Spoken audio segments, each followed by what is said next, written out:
Hello friends, welcome back. Last video में हमने देखा था प्रोडक्शन फंक्शन। ये क्या है? ये फंक्शनल रिलेशनशिप है किसके बीच में? इनपुट एंड आउटपुट के बीच में। ये देखो, ये क्या है आपका output. Q is the function of all inputs. ठीक है, ये इनपुट सारे के सारे I1 क्या है, यहाँ पे रॉ मटेरियल ले लो, I2 आप यहाँ पे factors of production like land, labour, capital, entrepreneur, technology, ये सारे के सारे इनपुट्स हैं आपके। ठीक है, ये सारे क्या कर रहे हैं? डिसाइड कर रहे हैं कि आउटपुट कितना निकल के आएगा। इसलिए जो ये फंक्शन है, ये क्या कहलाता है? आपका प्रोडक्शन फंक्शन। ठीक है, प्रोडक्शन फंक्शन को हम दो तरह पढ़ेंगे। एक तो शॉर्ट रन में जो प्रोडक्शन होती है उसके बारे में, या फिर लॉन्ग रन में। शॉर्ट रन में आपने पढ़ा था कि कुछ फैक्टर्स यहाँ पे फिक्स होंगे, कुछ वेरिएबल। लॉन्ग रन में सारे के सारे वेरिएबल। अगर क्वेश्चन आ जाता है कि वेरी शॉर्ट पीरियड हो, देन क्या होगा? Very short period.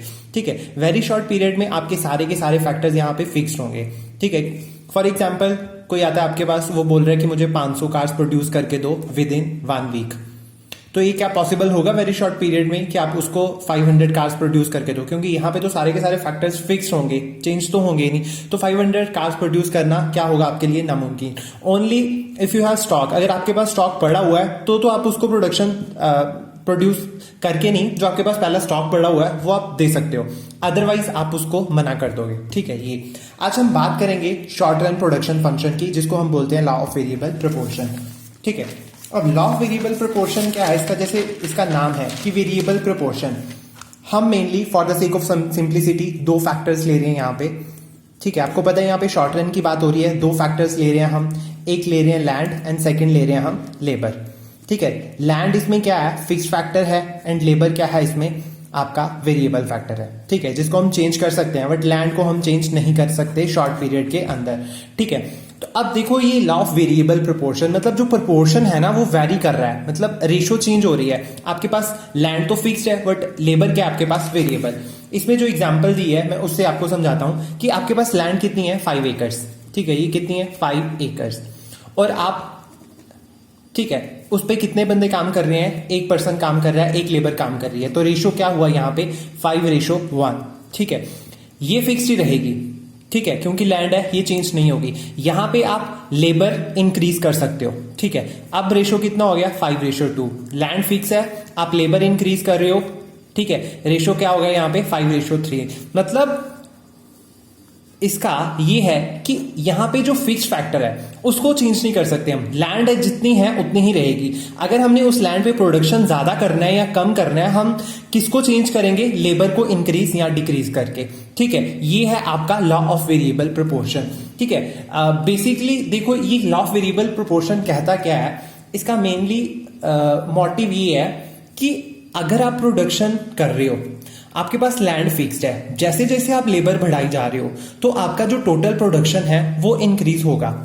ठीक है, वो इंक्रीज होगा, but up to a certain limit. Up to a certain limit.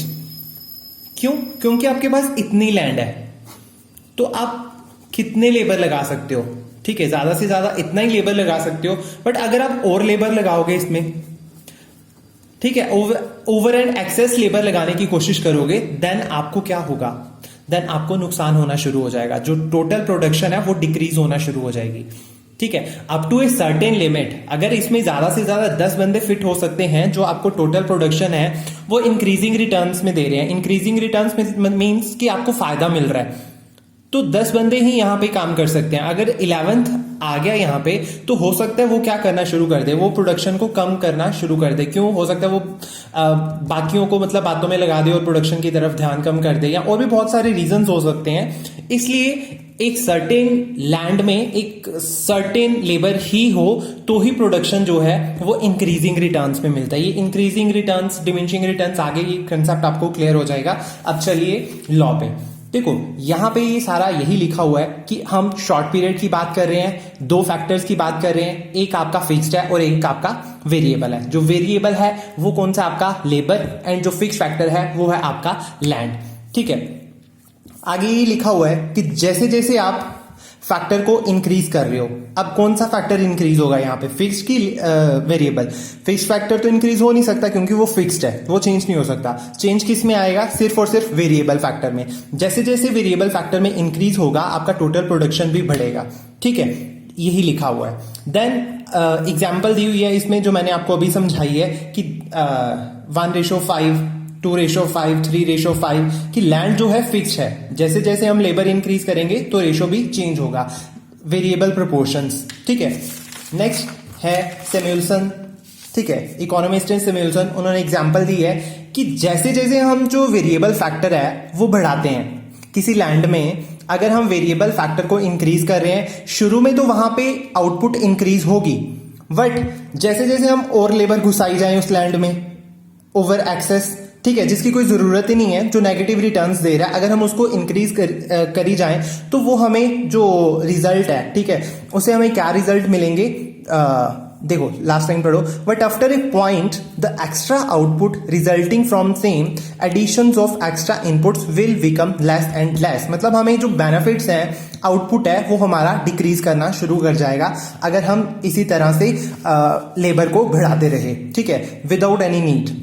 अब कुछ जो भी हम लॉ पढ़ते हैं उसकी कुछ ना कुछ एजम्पशंस हमें लेनी पड़ती हैं। ठीक है, इसकी जो बेसिकली एजम्पशंस हैं वो ये 4 हैं। फर्स्ट है कि कांस्टेंट टेक्नोलॉजी, हम जिस पीरियड में इस लॉ को बना रहे हैं, ठीक है, इसकी जो स्टडी कर रहे हैं उसको हमने कांस्टेंट लेके चलना है कि टेक्नोलॉजी वो चेंज नहीं हो रही। शॉर्ट पीरियड है हमारे पास तो टेक्नोलॉजी जो है वही है, इस टाइम पीरियड में कोई भी नई टेक्नोलॉजी या पुरानी टेक्नोलॉजी का हम यूज नहीं कर रहे, कांस्टेंट है जो है वही रहेगी।